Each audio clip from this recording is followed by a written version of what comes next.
But now to the fiery hearing on Capitol Hill. Democrats tried to bait and goad DHS leadership testifying today in the week of the 2 deadly shootings in Minneapolis, but the brass kept their cool. Will you stand with the kids who you're supposed to protect, or will you side with the killers bringing terror to our streets? Mr. Lyons, will you resign from ICE? I'm just sick and tired of your agents running around in our cities, in our streets, causing illegal activities. I have no respect for the inheritors of the clanhood. Think you're going to hell, Mr. Lyons? I'm not going to end. Of course not. All right, so the Democrats were probably licking their chops before this hearing. Do you think they delivered? They delivered to themselves. I'm sure that they are patting themselves on the back. This was a beautiful illustration of the hysterical theatrics that the left engages in, and especially those elected officials on the left. There are people like Swalwell who can't go 1 minute without just pandering to whatever followers he thinks he has. And then you contrast that with the cool, collected professionalism of those brave men and women who are out there and up there testifying on the Hill and representing all of us. Because that's the thing. All of these gentlemen and everyone at ICE who are putting their lives on the line to enforce the laws that are in place to protect us. So what I see there, everyone in that room is supposed to be a person of service. But all I see at those hearings is those gentlemen who are actually serving the American public, and then those Democratic elected officials who are serving themselves. And I know we're going to get to potentially the body cam issues later, but I think it's telling that those Democrats who have reversed their opinions on body cam footage, like everything that they are for disappears in an instant. It is so ephemeral when they say it's essential for accountability, right up until they might show what is actually happening, because it is the truth that absolutely explodes the cheesy and horrific and dangerous narratives that all of those Dems are putting forth. Jessica, what did you learn from the hearing today? Todd Lyons, cool cucumber, right? That's what I would expect from someone high up in law enforcement, to be able to take the incoming. And, I thought that he was solid. I would have liked him to have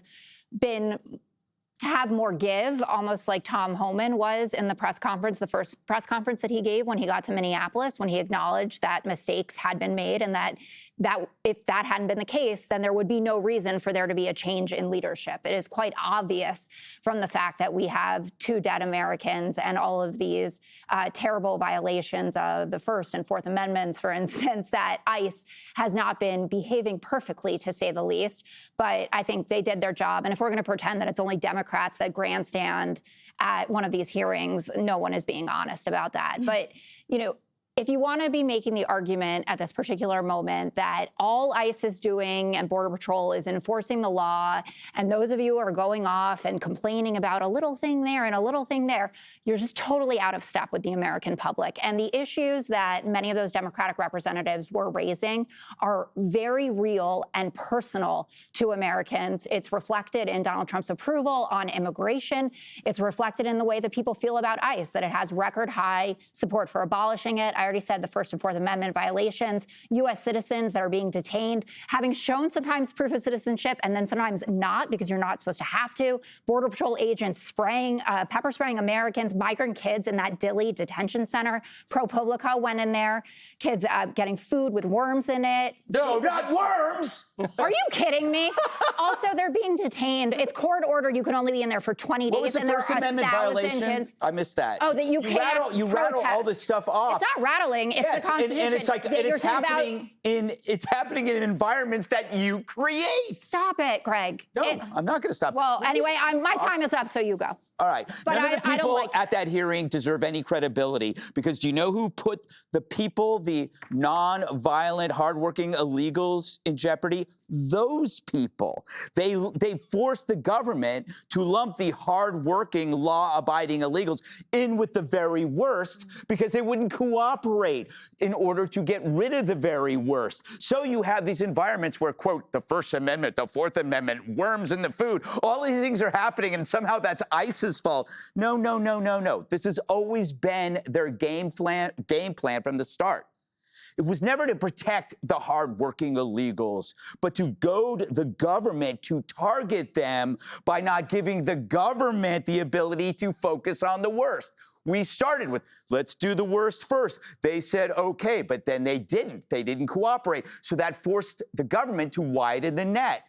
What happens when you widen the net? You have to go after the people that aren't violent. Who created that? The very same people that are calling it out. Stephen All of those Miller has been people. fantasizing about going after everybody since he was a child. Okay. I remember there was a time when Whole you country believed in wants going after the worst first, and you fell for this line and sink. You did the conflation of illegal and legal. It happens. It's like all of a sudden we're back at square one. We're not taking it. We're done. I would just say that I feel like the Democrats never miss an opportunity to miss an opportunity. So they got President Trump to back down in Minneapolis. He sent Tom Homan in. They're taking agents out. They could have said, thank you, sir.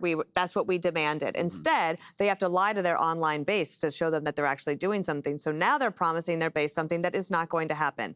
They are saying that we will abolish ICE. That's not going to happen. President Trump is not going to allow that to happen. Besides, ICE is actually funded through 2029. You would only be taking money away from FEMA and TSA. It's like when the Republicans said that Obama would eliminate Obamacare, that he was going to sign a bill that eliminated Obamacare. That was lying to the base. And where did that get the Republicans? Nowhere good. So this is just happening again with the Democrats, when they could have said, we won that one. Let's move on to the next one. You people are so dishonest. Did you see the CBS redefining crime as nonviolent, child porn, human trafficking, trying to say that only 14% of these people are violent? The people that killed, like Ungary and Rachel Moore, and those people were nonviolent before they killed them. Can I add one other thing? It's just like people who come here and then steal someone's identity and ruin somebody else's life for years. I mean, that's maybe a nonviolent crime, but certainly for the American that goes through it, it really sucks. I'd rather be on the side of ICE than on that side, Jessica. Click here to subscribe to the Fox News YouTube page to catch our hottest interviews and most compelling analysis. You won't get it anywhere else.